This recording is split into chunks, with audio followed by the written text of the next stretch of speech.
Paz do Senhor Jesus, amém? Boa noite a todos.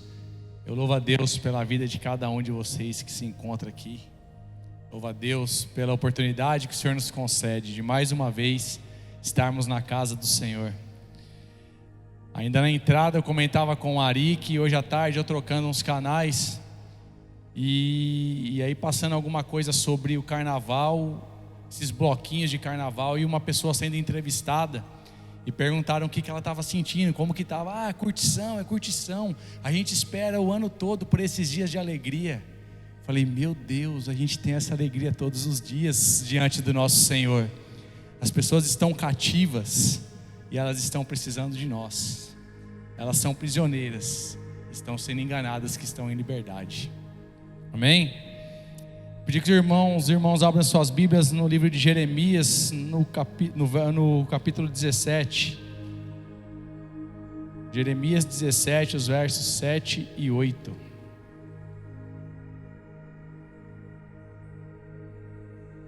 Jeremias 17, os versos 7 e 8. Amém? Diz assim a minha Bíblia: Bendito é o homem que confia no Senhor e cuja sua confiança é o Senhor. Ele será como uma árvore plantada junto às águas e que estende as suas raízes para o ribeiro. Ele não temerá quando chegar o calor, porque as suas folhas estarão sempre verdes. Não ficará ansioso no ano da seca, nem deixará de dar o fruto. Amém? O tema dessa mensagem é: não desista dos seus sonhos, mas não pare de lutar. Vira para o seu irmão aí do lado e diz: não desista dos seus sonhos, mas não pare de lutar. Nós, igreja do Senhor aqui na terra, estamos passando por grandes momentos, grandes conquistas e acontecimentos que têm acontecido recentemente, que têm envolvido as igrejas e o povo de Deus. Nós temos visto grandes ajuntamentos do Descende, que aconteceu recentemente.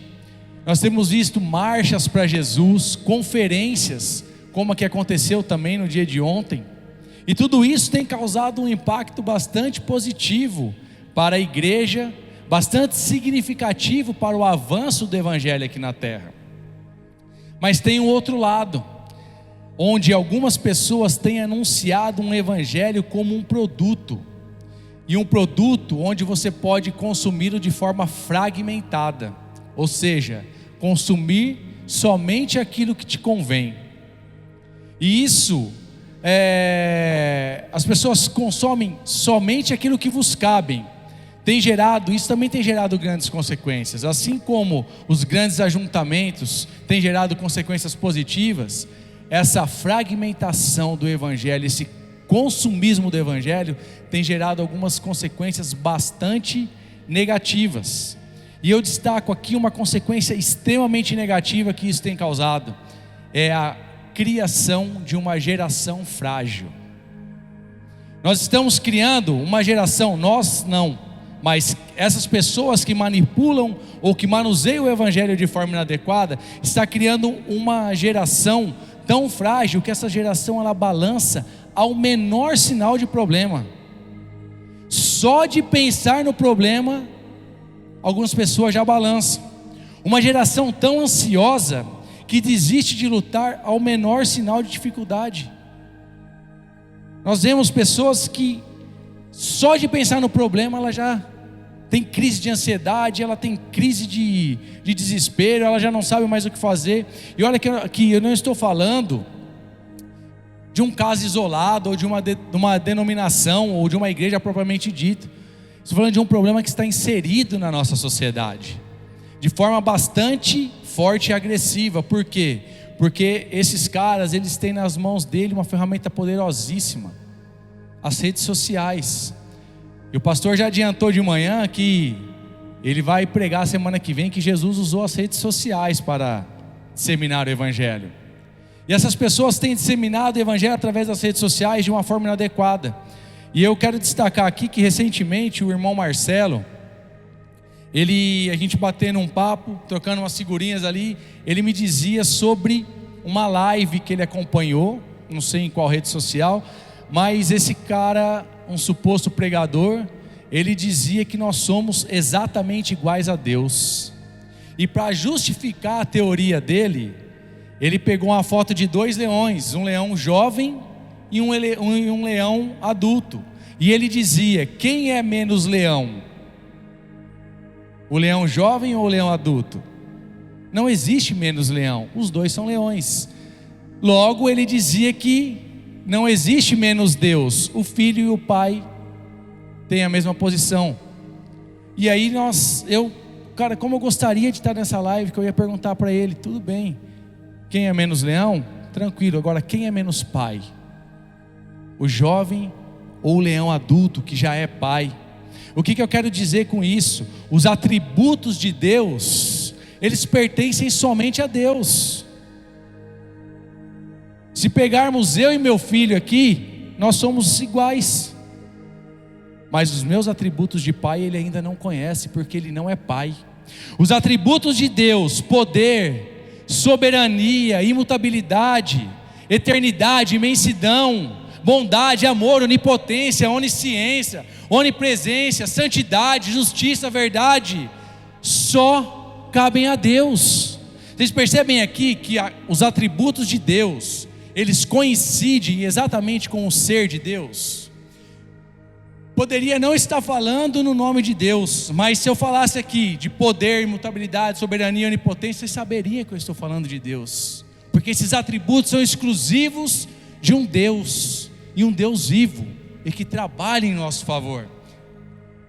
Então nós temos aqui uma percepção que não existe como separar esses atributos da pessoa de Deus. Não tem como separar esses atributos do grande eu sou. A expressão eu sou já me parece autoexplicativa, porque só quem criou os céus, quem criou a terra, quem criou os seres viventes, quem criou o universo, quem criou a vida pode dizer eu sou. Só quem tem todo esse poder pode dizer eu sou o que sou. Eu sou o grande eu sou. Mas existe um eu sou que nós podemos dizer também, e que nos coloca exatamente nos nossos lugares. E eu quero que você repita isso comigo: eu sou mais que vencedor em Cristo Jesus. Eu sou filho do Deus Altíssimo. Eu sou tudo que minha Bíblia diz que eu sou. Eu posso tudo naquele que me fortalece. E você sabe por que você pode tudo naquele que te fortalece? Porque quem te fortalece é o próprio Deus. Quem te fortalece é o grande eu sou. Quem te fortalece é o Criador do céu, da terra e do universo. Quem te fortalece é aquele que tem toda a atmosfera, tem todo o universo nas próprias mãos. Por isso que nós podemos tudo naquele que nos fortalece, porque a nossa força vem do Senhor. Ele é que nos fortalece. Então vamos lá, o primeiro ponto para que nós sejamos sarados e tenhamos as nossas raízes em Deus é reconhecer que nós somos dependentes dEle e não somos iguais a Ele. Nós não somos iguais a Deus. Vira para o seu irmão e fala: você não é igual a Deus, mas você depende de Deus. Nós dependemos do Senhor, nós confiamos no Senhor, mas nós não somos igual a Ele. Então o primeiro ponto, a gente tem que reconhecer que nós não somos iguais a Deus e que nós dependemos de Deus. Salmo 121 vem dizendo: elevo meus olhos para o monte, de onde virá o meu socorro?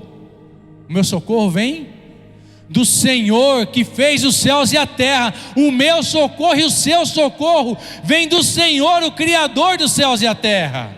É dele que vem o nosso socorro. A Bíblia diz que o povo padece porque não conhece as Escrituras.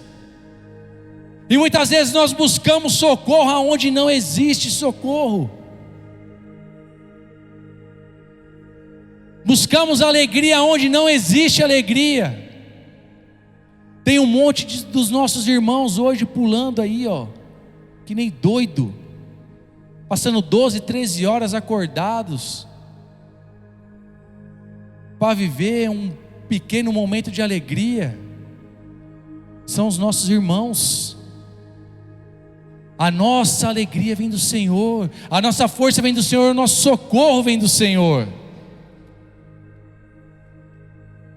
O segundo ponto, para que nós estejamos enraizados no Senhor, é que nós temos que tirar a fantasia de supercrentes e reconhecer que temos falhas, e reconhecer que temos fraquezas.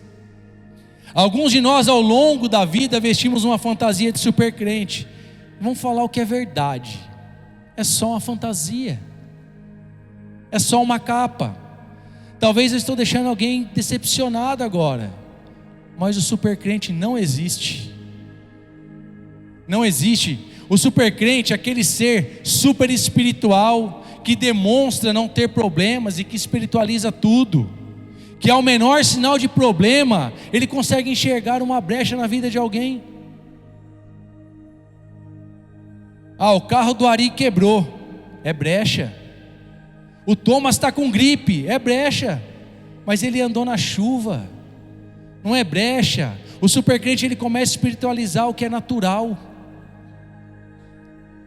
Então a gente pega ao longo da vida e começa a conhecer pessoas que são tão cheias de poder. Eu conheci um irmão que até para trocar o galão de água da igreja ele estava falando em línguas. Sabe, é muito poder para uma pessoa só. Aquele crente que amarra o diabo na coleira e sai andando pela rua. Isso não existe. Não existe aquele crente que só anda de vitória em vitória, porque ele acha que crente que é crente é assim. Todos nós, todos, sem exceção alguma, passamos por lutas. Todos nós, sem exceção, passamos por dores. Todos nós, sem exceção, passamos por provas. E tudo isso faz parte do processo. Ninguém é tão espiritual que não possa sentir medo. Ninguém é tão espiritual que não possa sentir dor. Ninguém é tão espiritual que não possa sentir cansaço. Ninguém é tão espiritual que não possa sentir desânimo. Quantas vezes já deu vontade de parar? Quantas vezes já deu vontade de desistir? O supercrente, de forma involuntária, ele ajuda a matar espiritualmente uma pessoa que está fraca e está passando por uma grande prova. Porque você imagina o seguinte: você está passando por sérios problemas, e aí você vê o supercrente ali, que não tem dor, não tem problema, ele finge estar tudo lindo, ele finge estar tudo bem, ele finge não ter problemas, e aí essa pessoa ela começa a imaginar: o favor de Deus é só na vida daquele cara, o amor de Deus é só sobre aquele cara. E às vezes isso parece coisa de criança, mas não é. Não é coisa de criança. Começa a surgir um sentimento de abandono. E eu estou falando isso porque, conversando com um irmão, ele comentou para mim: eu ouvi algo e comecei a me sentir órfão. É algo do tipo que quem não prosperava financeiramente não era filho de Deus, algo desse tipo. E aí esse cara começou a se sentir órfão. Às vezes a gente pode falar: nossa, mas é um absurdo. Não, não é.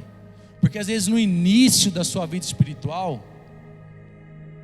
quando a gente ainda ali é um novo convertido, a gente não tem uma base sólida.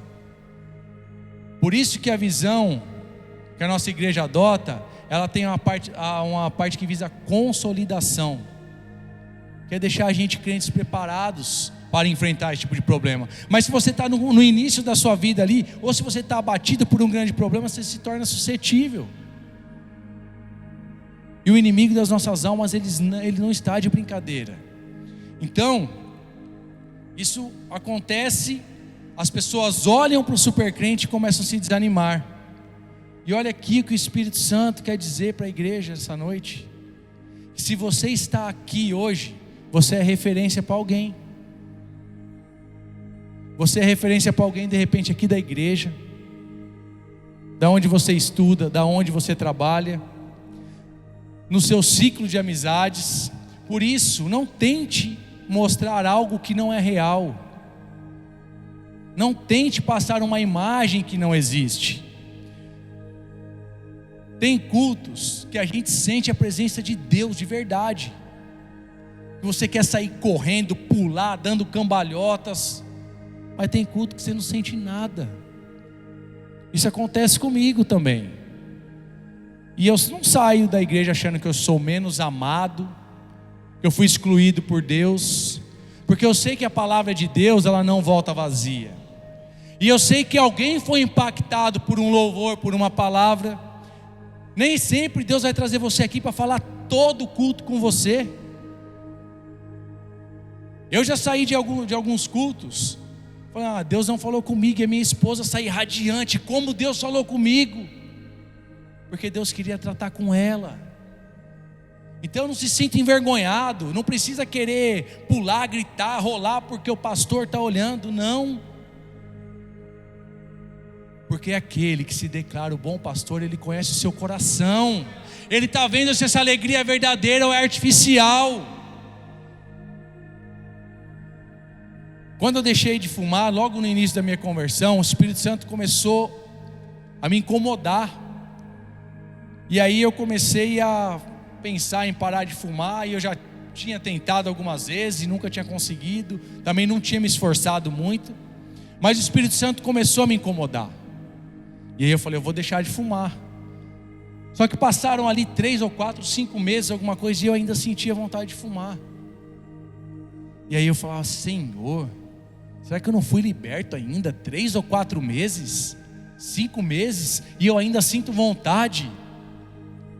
E aí um dia eu fui dividir isso com um irmão mais gabaritado espiritualmente, né? E aí, para minha surpresa, ele era um super crente. Na hora que eu falei da minha fraqueza, ele colocou a capa, a máscara, e falou para mim, não contava com minha astúcia? E aí sabe o que ele falou para mim? Desse jeito, irmão, você não foi liberto ainda não. E aí eu saí com aquilo, crente novo, sem base.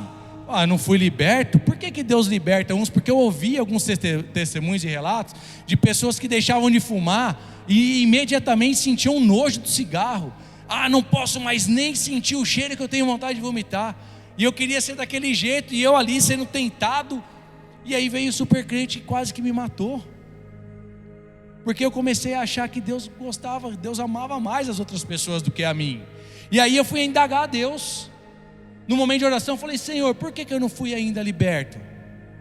Porque eu estou parcialmente liberto. E aí o Senhor falou para mim, não faço nada pela metade. Você foi liberto pelo sangue de Jesus. Acontece que tem algumas áreas da sua vida que foram fraquezas, elas são mais suscetíveis a ataques. Então se você está sendo atacado em alguma área da sua vida, não precisa achar que você não está convertido, não precisa achar que você não está liberto, porque a tentação ela vai em cima da onde foi fraqueza. O diabo ele nunca vai apresentar cocaína para mim, porque eu nem conheço, eu nunca nem vi, não foi fraqueza na minha vida. O diabo nunca vai colocar um banco pronto para ser roubado para mim, porque eu nunca me interessei por nada que era meu, que não era meu. Então aquilo que foi fraqueza na minha vida um dia é um ponto onde eu posso ser atacado. Então vale para nós que nós devemos fazer o quê? Vigiar, estar revestidos do poder de Deus. Quando nós estamos revestidos de Deus, o diabo não nos suporta, mas ele também não suporta chegar perto da gente. Então revestimento do poder de Deus é a chave. Então o que isso aqui tem a ver com o tema? Por que eu estou falando de super crente? Se eu estou falando de se enraizar, de viver com Deus? Porque pessoas inspiradas em você, elas podem tomar decisões de lutar ou desistir. Então não deixe que as pessoas enxerguem em você o seu nível de espiritualidade, mas deixe elas enxergar o Deus que opera em seu favor. Não deixe que as pessoas enxerguem em você o nível de espiritualidade, porque o nível de espiritualidade em excesso, ele começa a entrar na região da religiosidade. E nós não temos o direito de mandar ninguém para o inferno. Nós estamos aqui numa igreja, tem um monte de gente pulando agora bêbado, drogado. eu não posso dizer que eles vão para o inferno, mas eu posso dizer para eles que Jesus também os ama, e que Jesus tem um plano na vida dele, assim como teve na minha e na sua. Então deixe que as pessoas enxerguem o Deus que opera em seu favor. E tem mais uma coisa: o supercrente, ele não está na Bíblia.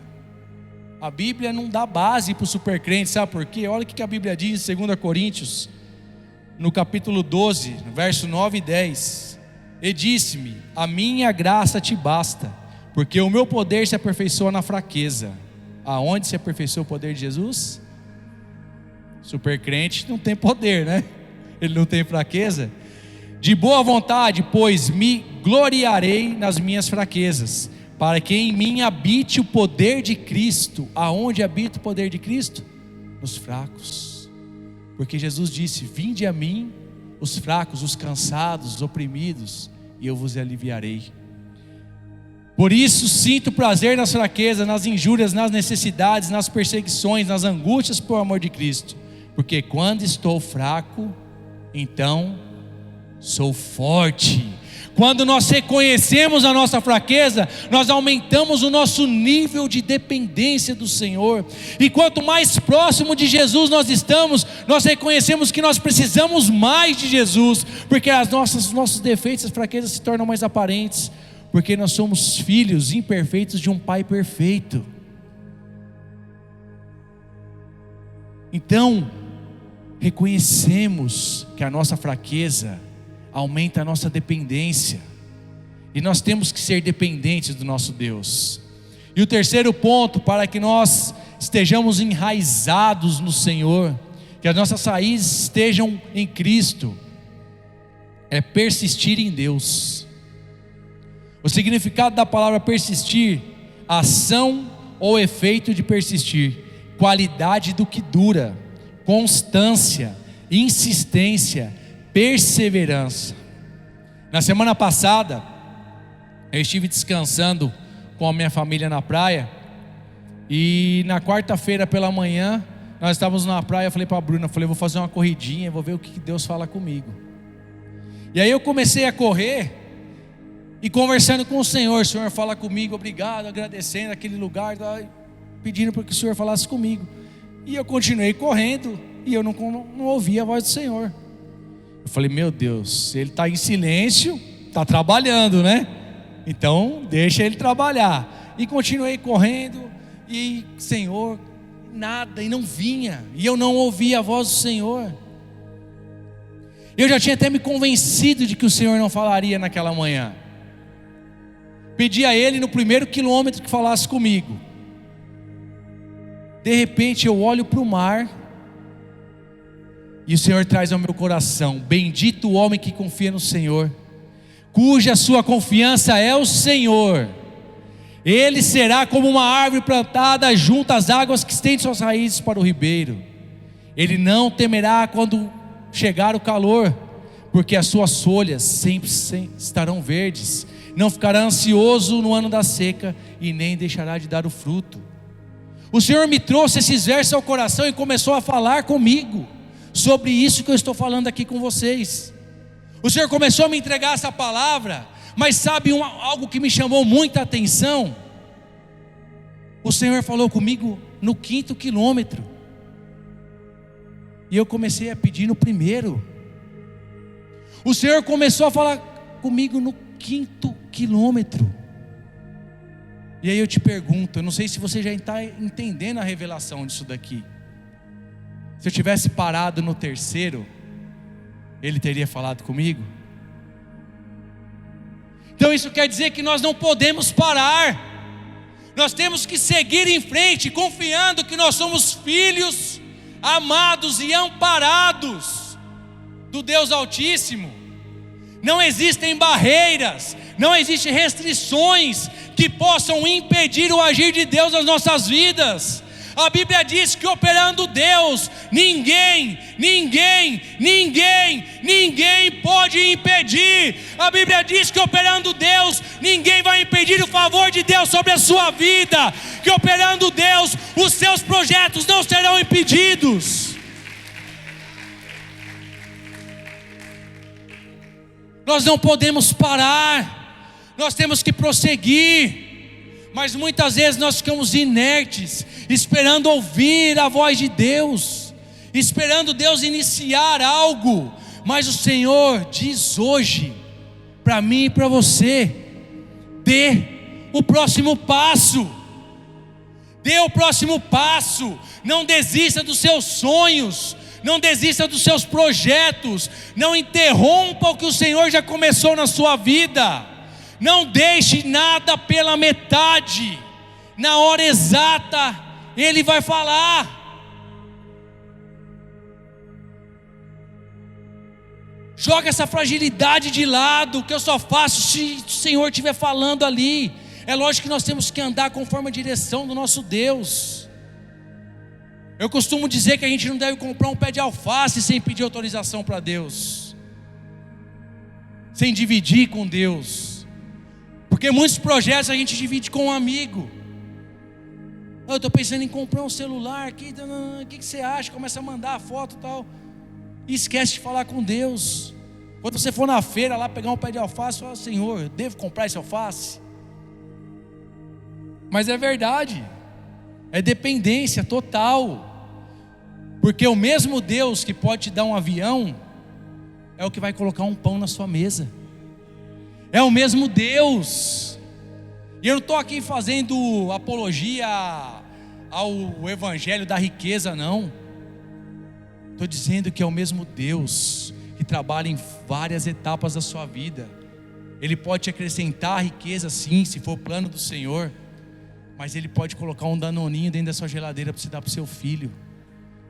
O Deus do universo também é o Deus do danoninho, sabia?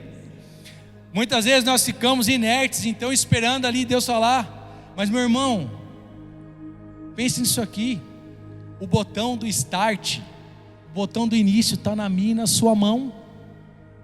Nós precisamos iniciar, nós precisamos ter uma ação, nós temos que dar o próximo passo.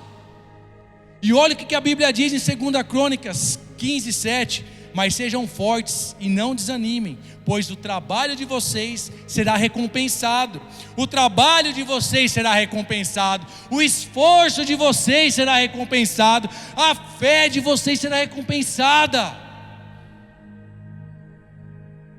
O nosso Deus é um Deus galardoador.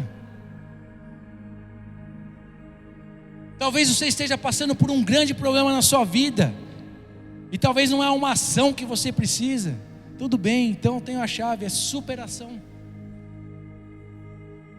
Mas você precisa tomar uma decisão na sua vida, você precisa dar o próximo passo. Porque se eu tivesse parado de correr, eu não tinha o que falar para vocês hoje. Talvez se você parar hoje, na onde você está, você não vai ter a providência amanhã. E aí você às vezes fala: mas eu não tenho como prosseguir, mas eu não estava ouvindo a voz do Senhor e eu não parei, eu continuei. Sabe por quê? Porque enquanto eu corria, o Senhor me sustentava, o Senhor me mantinha em pé, o Senhor mantinha meu coração batendo, o Senhor mantinha os meus pulmões enchendo de ar. O que eu quero dizer com isso? O Senhor vai te sustentar, bebê. Vai para cima, dá o próximo passo, não para. Dá o próximo passo, insiste. Não pode parar, não. Quero que vocês entendam que o Espírito Santo está querendo tirar a igreja da zona de conforto e colocar cada um de nós na zona de conflito. Vamos para cima. Nós não temos uma cidade para conquistar, nós não temos um galpão para pagar. Vamos para cima. Quando eu saí daqui de manhã, pastor, a Bruna chegou para mim e fez assim, ó: o pastor orou sobre promoção, você vai ser promovido, e toda a diferença salarial vai ser para pagar o galpão da igreja. Falei: Deus falou? Falou: amém, amém. Nós temos algo para fazer, algo grande,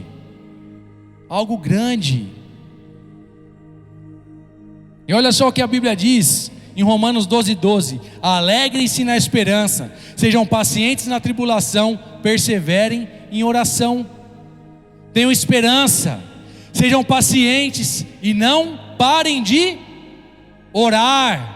Não parem de orar. Não parem de orar. Sabe por quê? Porque a oração é a chave para abrir qualquer porta. A oração te aproxima de Deus. A oração não te deixa esquecer que você é filho de Deus. Não te deixa esquecer da sua paternidade real. A oração é o que te prepara para a guerra.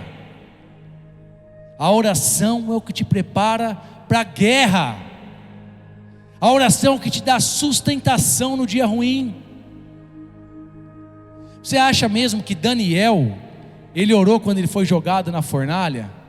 A Bíblia diz que todos os dias, 3 vezes por dia, ele subia até o seu quarto, numa janela virada para Jerusalém, e ele orava ao Senhor.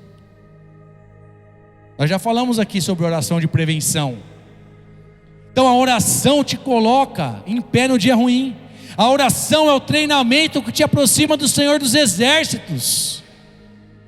Sabia que o seu pai, ele é conhecido como o Senhor dos Exércitos? Então para de pensar na figura de Deus como um velhinho frágil. Ele não é frágil, ele nunca perdeu uma guerra. O nosso Deus nunca perdeu uma guerra, e não é a sua guerra que ele vai perder.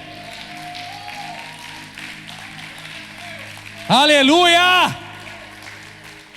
Não é a sua guerra que ele vai perder, porque ele fala hoje para você: filho, eu quero guerrear com você, deixa eu ouvir a sua oração. Mas se você perseverar em oração, então você está próximo de Deus. Então você vai acreditar em Deus, e você vai depender de Deus, porque a oração te leva a isso, te leva para perto, te deixa próximo, te faz dependente do Senhor.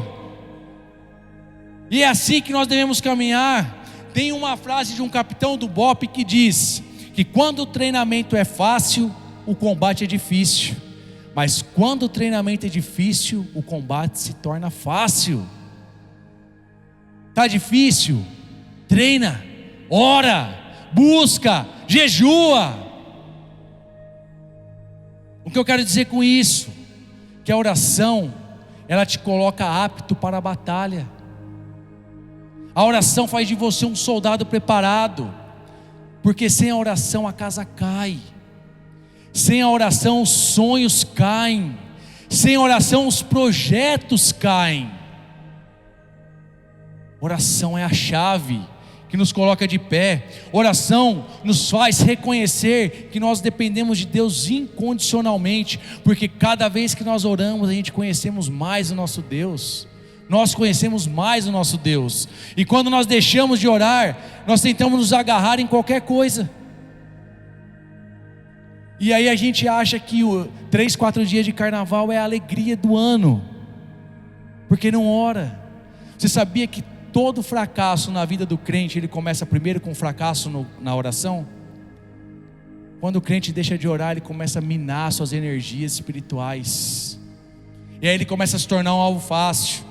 Nós passamos a depender de seres limitados para dar o próximo passo, e quase sempre a gente se dá mal. O resultado é negativo. Por quê? Porque nós somos tomados pelo desânimo. Crente desanimado é crente que não ora. Crente desanimado é crente que não ora. E eu não estou querendo te desanimar aqui não, estou querendo te animar a orar. Estou querendo que você saia daqui com uma cultura de oração, que você leve isso para sua casa. Porque quando nós oramos, a gente aniquila o poder do inimigo contra as nossas vidas. E a Bíblia nos traz dois exemplos. No Evangelho de João, no capítulo 5, a Bíblia fala da cura de um paralítico, conhecida como a cura do paralítico do tanque de Betesda. A Bíblia relata que de tempos em tempos as águas desse tanque se agitavam. Um anjo descia e as águas desse tanque se agitavam.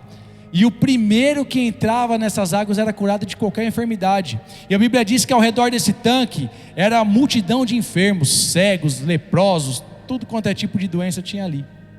Quem queria ter um tanque desse aqui hoje?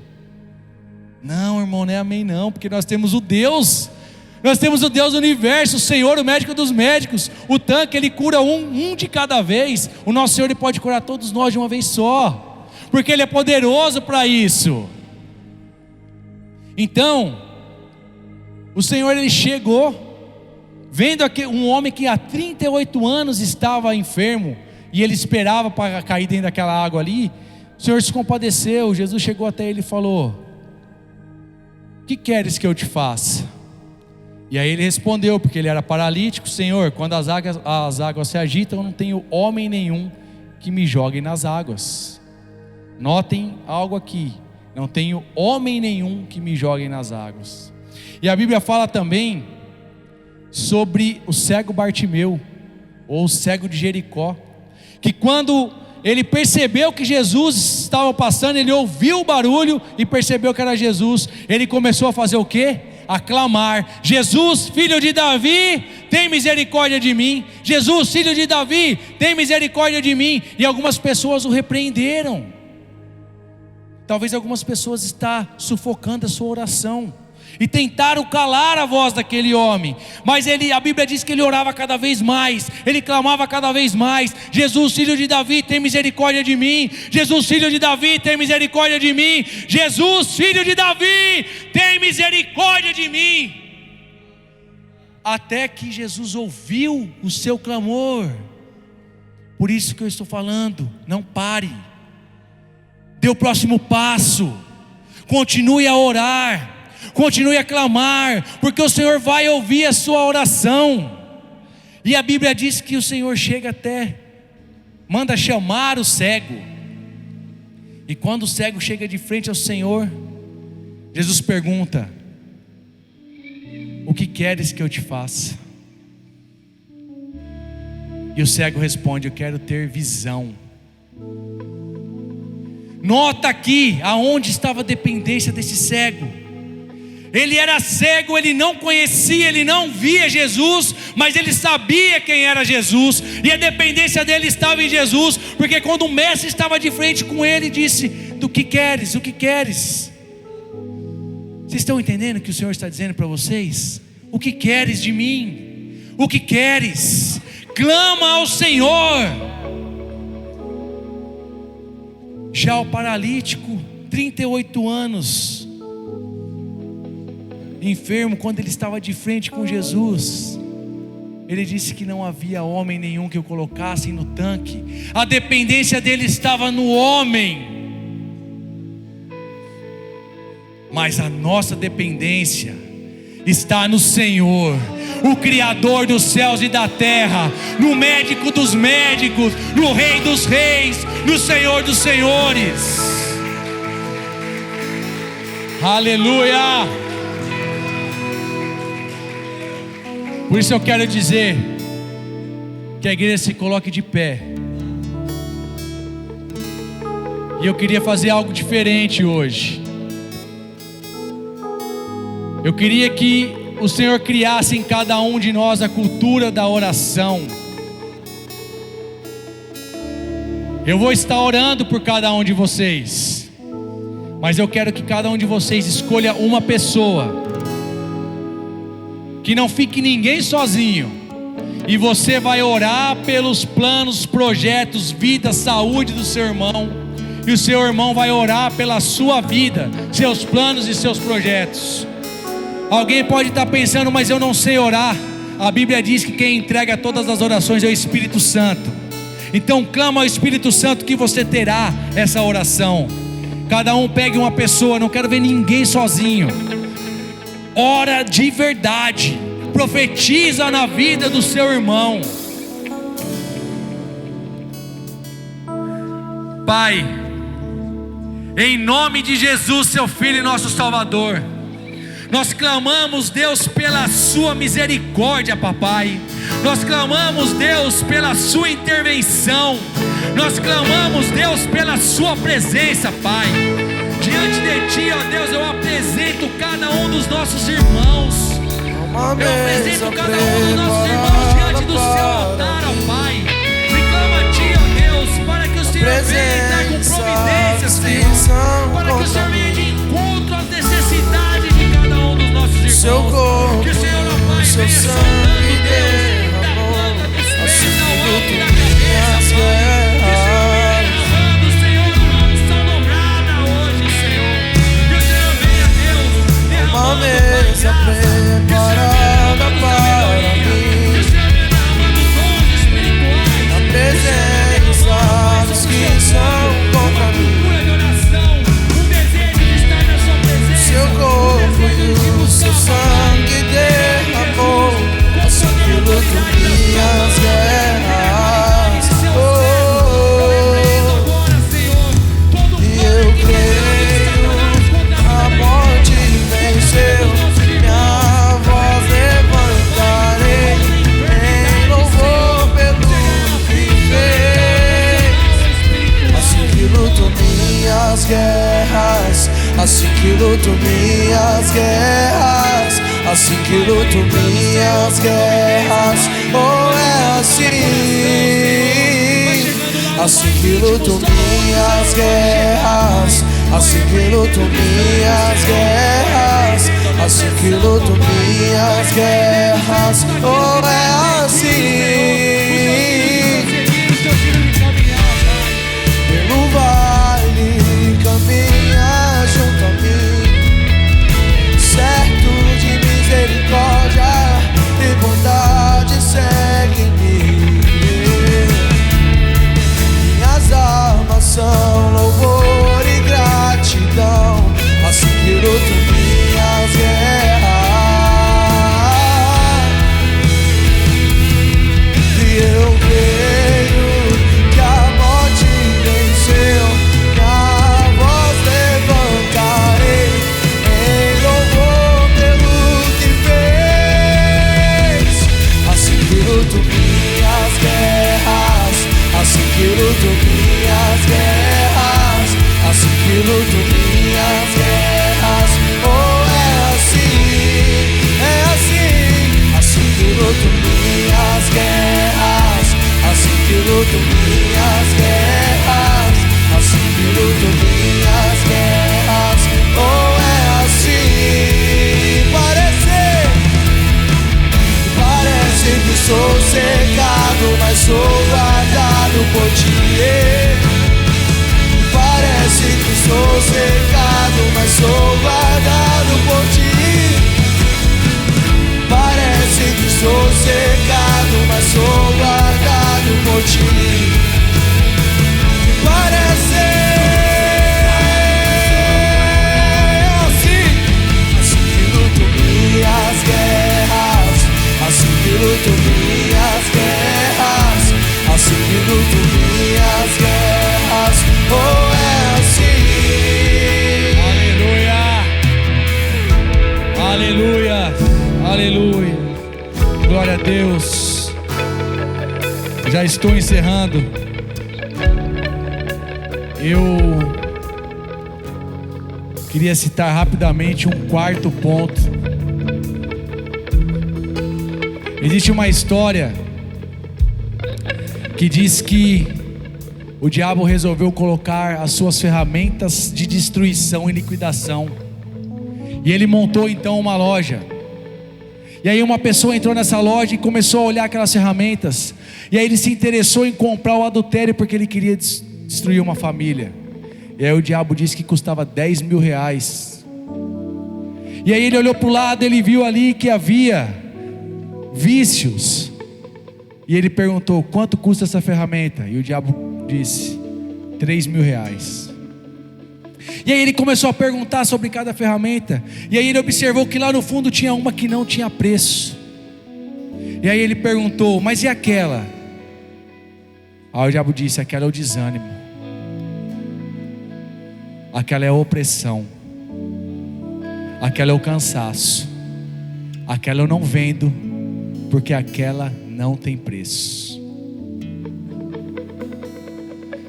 E aí vem Jesus dizendo: vinde a mim, os cansados e oprimidos, que eu vos aliviarei. O que eu quero dizer, eu quero saber se tem alguém aqui em nosso meio hoje que ainda não teve a oportunidade de reconhecer Jesus como Salvador e Senhor da sua vida, que ainda não teve a oportunidade de publicamente declarar que o Senhor é o Deus da sua vida. Tem alguém aqui em nosso meio que ainda não recebeu Jesus como Senhor e Salvador da sua vida, e que ouvindo essa palavra, a partir de hoje quer andar na dependência total do nosso Deus? Tem alguém aqui em nosso meio que ainda não fez uma oração de entrega e não recebeu o nosso Senhor? Eu queria saber agora se existe alguém aqui em nosso meio que já esteve nos caminhos do Senhor e que por algum motivo está afastado dos caminhos do Senhor e deseja retornar hoje aos braços do Pai. Existe alguém aqui em nosso meio nessa situação, nessa condição? Amém, glória a Deus. Se porventura existe e a pessoa não quis se manifestar, que o Senhor possa te conceder uma nova oportunidade. Que Deus abençoe grandiosamente a igreja, e que vocês saiam daqui hoje com uma cultura de oração, aonde vocês possam estar preparados para lutar a guerra, sabendo que você tem um Pai, e Ele é o Senhor dos exércitos, e Ele não te deixa sozinho na guerra. Amém? Deus abençoe, em nome de Jesus.